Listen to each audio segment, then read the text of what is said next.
മലയാള സിനിമയിൽ വളരെയധികം വ്യത്യസ്ത വേഷങ്ങൾ ചെയ്ത് മലയാളികളുടെ മനസ്സിൽ ഇടം നേടിയ വലിയ ഒരു കലാകാരനാണ് ജഗദീഷ്. ഏതു വേഷവും വളരെ അനായാസം കൈകാര്യം ചെയ്യുന്നയാൾ. പുതിയ കാലത്തിനനുസരിച്ച് അടിമുടി മാറിയ ജഗദീഷിനെയാണ് ഇന്ന് കാണാൻ സാധിക്കുന്നത്. ശരീരഭാഷയിലും ഡയലോഗ് ഡെലിവറിയിലുമെല്ലാം ഒരു പുതിയ ജഗദീഷാണ് സ്ക്രീനിലെത്തുന്നത്. പോയ വർഷം മലയാള സിനിമ കണ്ടതിൽ വെച്ച് ജഗദീഷ് എന്ന നടന്റെ മുഴുവൻ അഭിനയ ജീവിതത്തിലെ തന്നെയും ഏറ്റവും മികച്ച പ്രകടനങ്ങൾ ഉണ്ടായതും 2023-ലാണ്. നേരടക്കമുള്ള സിനിമകളിൽ മികച്ചതും വ്യത്യസ്തവുമായ പ്രകടനമാണ് ജഗദീഷ് കാഴ്ചവെച്ചത്. പ്രായത്തിനനുസരിച്ച് കഥാപാത്രങ്ങൾ തിരഞ്ഞെടുത്ത് വിസ്മയിപ്പിക്കുന്ന കാര്യത്തിൽ ജഗദീഷ് മറ്റുള്ള നടന്മാരെക്കാൾ ഒരു പടി മുന്നിലാണ്.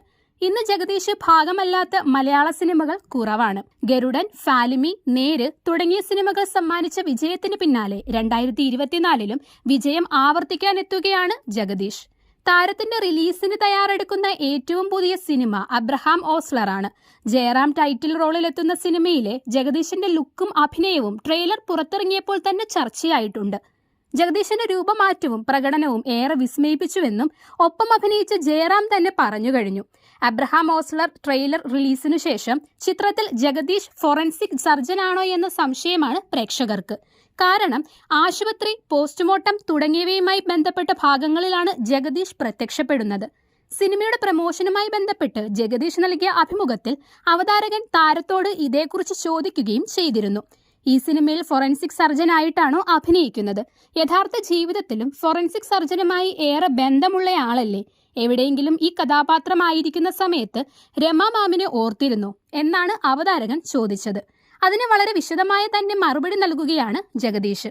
കൂടുതൽ എനിക്ക് കഥാപരമായി പറയാൻ പറ്റില്ല, അല്ലാതെ എനിക്കൊരു ഇമോഷൻ വെച്ചിട്ട് സംസാരിക്കാൻ പറ്റും. കേരളത്തിൽ ഏറ്റവും കൂടുതൽ കേസുകൾ പോസ്റ്റ്മോർട്ടം ചെയ്തിട്ടുള്ളത് എൻ്റെ ഭാര്യയാണ്. റെക്കോർഡ് നമ്പറാണ്. 24,000-ൽ പരം പോസ്റ്റ്മോർട്ടം ചെയ്തിട്ടുണ്ട്. അതിലെ ഇമോഷൻസ് ഭീകരമാണ്. സാധാരണ സർജന്മാരെ പോലെയല്ല ഇവർ ഇത് ചെയ്യുന്നത്.